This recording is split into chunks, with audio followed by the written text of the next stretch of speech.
Opponents are just not up to par, in my opinion. Amir Khan. I mean, he hasn't even fought a fighter as good as Amir Khan in my book. What direct message do you have for Terrence Crawford? I have no message for the man.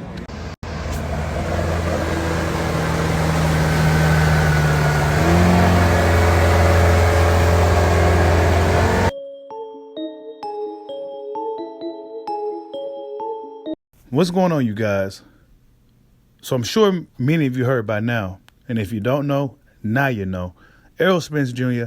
is going to be fighting Keith one-time Thurman, despite him saying in the past that he'll never fight Keith one-time Thurman, no matter what. Hit that like button for your boy. Give me that HBO special. That's the Help a Brother Out special. We on the road to 100,000 subscribers. But Errol Spence Jr. and Keith one-time Thurman. It's a fight look like it's going down at 154 pounds. And we kind of figured this was going to be the likely scenario for Errol Spence Jr. amongst everything else that's been going on in the welterweight division. We already assumed that the Errol Spence next opponent likely would be somebody like Keith one-time Thurman. I guess it's no longer strap season after all, right? I guess it's no longer strap season. He took his shirt off the racks, et cetera, et cetera, et cetera. He's no longer knocking on that TC door. Now he's fighting somebody he said he refused to fight. He was reluctant on fighting in Keith one-time Thurman because of the stuff that Keith one-time Thurman did in the past. Keith one-time Thurman seemed to have gotten his way regardless. Of course, it's not going to be for any belts, but he still has the opportunity to get a crack at Errol Spence Jr., a very lucrative and meaningful fight for Keith one-time Thurman, despite it not being any belts on the line. But Mike Cavinger comes out and says this, quote, WBA President Gilberto Mendoza told ESPN he granted Spence a special permit to fight outside the weight class without relinquishing his 147-pound title. Quote, he also holds the IBF and WBC belts.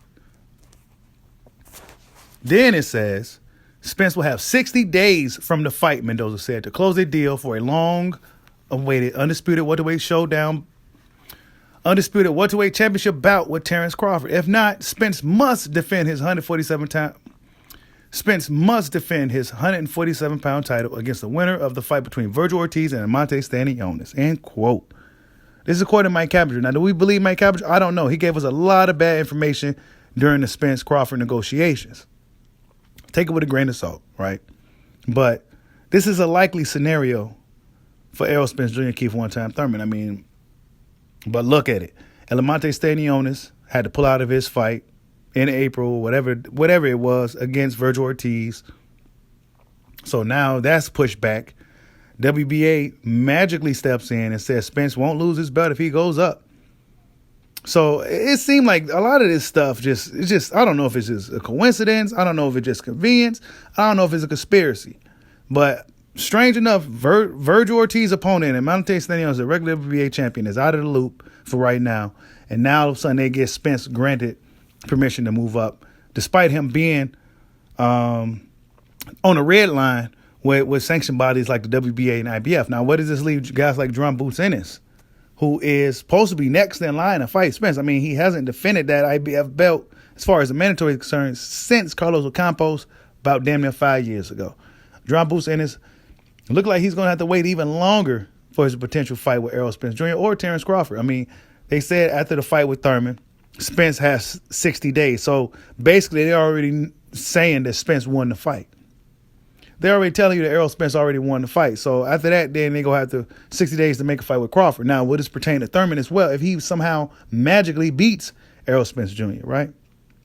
Either way, this fight with Keith Thurman and Errol Spence is at 154 pounds. So it doesn't necessarily interfere with the sanctioned bodies and the belts and things of that nature, right? But it does interfere with the timeline, right? So the welterweight division is going to be on hold, I guess, a little bit longer. But I'm scratching my head as to why isn't it strap season? Every time there's space and opportunity for Spence, there's an open road, the door is wide open. Every time the door is wide open for Spence to run right through it, he don't run through it. He don't run through it at all. Terrence Crawford is right here waiting. This happened last time with Dennis Ugas. After the Porter fight, Spence got up out the building. Ugas found himself in quite a jam. It looked like it was open smoke for Crawford and Spence to happen right then and there. Guess what? They got Ugas out the jam. We can go ahead and fight Ugas. Basically, it's looking like they're trying to fight everybody but Terrence Crawford. And it's looking like they really are trying to box him into a corner. Okay, I'm fighting all these guys that, could have fought Crawford as well, but they sat around and waited for Spence. Let's be honest, Spence is the easier matchup. Yeah, I don't care if you don't like it. And we go sit around and we go play this political game and we go freeze Crawford out. It's essentially what they're doing. Since Crawford don't want to sign with Al Heyman, since he don't want to play hardball, since he don't want to play their type of game, well, then we go make him suffer from the outside. But, of course, the sanction body's looking like they kind of stepping in by making Spence make the fight with Crawford. 60 days to make that fight. So we going to be counting down those days, too. Oh, yeah, we going to be counting down those days to make sure Spence makes this fight this time. Because every time there's an opening for him and Crawford to fight, something like this happens. Now Keith Thurman gets a shot. A guy that he promised he wasn't going to fight. Guess what? Al Heyman is making him do it. Al Heyman is making Spence fight Keith Thurman. Look, it's a good fight. And if Keith Thurman comes to win, and I've been paying attention to Keith Thurman, like I said. I've been paying attention. Keith's been training. He's been working. He's been training for quite a while now. So Keith Thurman's serious, and he knew this was coming. He likely knew this was coming before everybody. Actually, he predicted this about a year ago. He ends up getting his hands on Spence before Crawford, even without a belt. They're going to be fighting at 154 pounds. The Porters told us this as well, that Spence is likely going to drop a belt. He's going to move up 154 pounds. Part of their story, part of what they were saying is true. He didn't have to drop no belts as of yet, but what would the IBF have to say about this? Because John Buchanan just became the IBF intern, and he is next in line.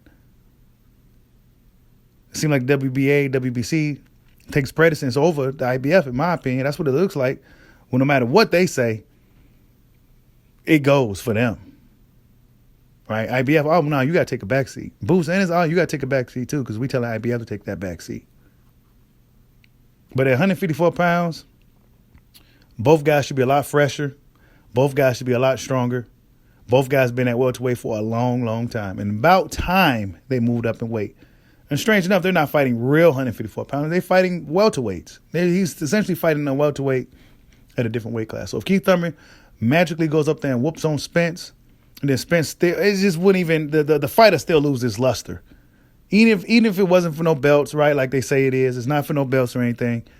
But even if Spence does lose against Keith one-time Thurman, who is a rival of Errol Spence's, who does have history with Spence, it still will be a black eye for the Crawford-Spence fight. It'll still be a black eye because you lost. And now you essentially about to go, just like Canelo did. He went up the weight and lost against Speed, but now he about to go back down to defend his undisputed belts. But the difference here is that Keith Thurman is a real dog. He's a live dog. Now, some fans may say Keith Thurman is past it. Some fans may say Keith Thurman's on the back nine. Some fans may say he's shot. But I think Keith Thurman has a real good chance of beating Errol Spence Jr. Because you got to question, how hungry is Errol Spence right now? He's been at the top of the division for quite a while, and he's been criminally inactive. Not to mention how hard he's been training. And every time you see him, he's on vacation. So it's going to be interesting to see how this thing plays out. But we've foreseen this outcome of Spence and Thurman. We already knew this was going to happen. But what we really want is for him to fight Terrence Bud Crawford. We want all this energy and everything. We want it on Terrence Bud Crawford. We don't care about what Bud wants. Pay Bud what he wants. BOK Prime was able to pay Crawford $10 million to fight Average. How come PBC can't pay Crawford to fight Errol Spence Jr.? Well, maybe because they don't believe that Spence could beat Crawford. And, well, we can't get Crawford to sign with us, so we're not going to necessarily do business with him because, well, let's be honest, he's bad for business. And we're going to freeze him out for as long as we can, and we're going to box him into a corner to where he got to damn near beg us and bend the knee. That's basically what's going on. Crawford has to bend the knee to get the fight with PBC. But look, I think the fight with Thurman is a good fight. I do think it's a good fight. But I will also question, when there's space and opportunity for you to fight Crawford, everything gets quiet. Crawford told you, I'm going to fish fillet you. I'm going to fry you. You're supposed to be the big fish. Well, was the response said, oh, no, we didn't hear nothing from him. Radio silence. Oh, well, we can have the negotiations go public this time, so that people can know what's really going on. Well, there's radio silence. Well, if Jamel can't get, if I can't get him, Jamel can't. I mean, what's going on over there, bro? Al Heyman has a lot of control. And for a guy that claimed that he was a boss, for years we heard these dudes they own boss. That was the narrative for years. And we took heed to that. We took heed to him being his own boss. But as it's been proven, as time went on, he really ain't his own boss. Al Heyman controls literally everything. Errol Spence is not in control, and he seems just fine by riding in the back seat instead of tackling on the task of Terrence Bud Crawford. But we go see, right? The sanction bodies seem to be stepping in. They said they got 60 days to make something happen.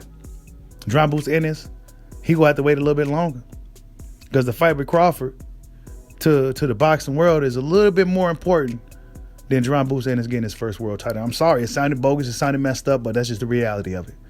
A lot of people is emotionally invested to this Spence and Crawford thing. Mayweather Pacquiao Part 2 all over again, right? Mayweather Pacquiao all over again. But Keith Thurman gets his shot at Spence like he predicted. I think Keith Thurman has a real chance to make Spence look really bad. I think stylistically, Spence hasn't been in there with a guy like Keith Thurman. He hasn't. He hasn't been in there with a fleet-footed fighter that can punch from all angles, that can punch at any time, that can go for a full 12 rounds. He hasn't been in there with nobody that's going to move around like Keith's going to be moving around. Now, will Keith still be that mobile fighter that we used to seeing? I don't know. He may get up in this fight and it may look like he got cement shoes on. We know how that goes, right? One fight, he's fighting spectacular. He's looking phenomenal. He's looking unbeatable. Then when he get in there with a certain guy, well, it's almost like he got hit upside the head before he even walked out. It's almost like he left his right hand in the locker room. It's almost like he got cement shoes on. It's almost like he got two left feet. It's like they just get clumsy overnight. I don't know. But this fight, this run up to 154 pounds, yeah, man, it's to prolong the inevitable. Yeah, that's right. We call it spade a spade. Yeah, it's to prolong the inevitable, and that's inevitable is a fight with Terrence Bud Crawford. Every time there's a moment of open smoke, a space and opportunity, PBC, Errol Spence, the powers that be, find a way to put somebody else in the fray. Tell me what you guys think. Errol Spence Jr. is supposed to be fighting Keith One Time Thurman at 154 pounds. Like, subscribe, holler at your boy. Peace out.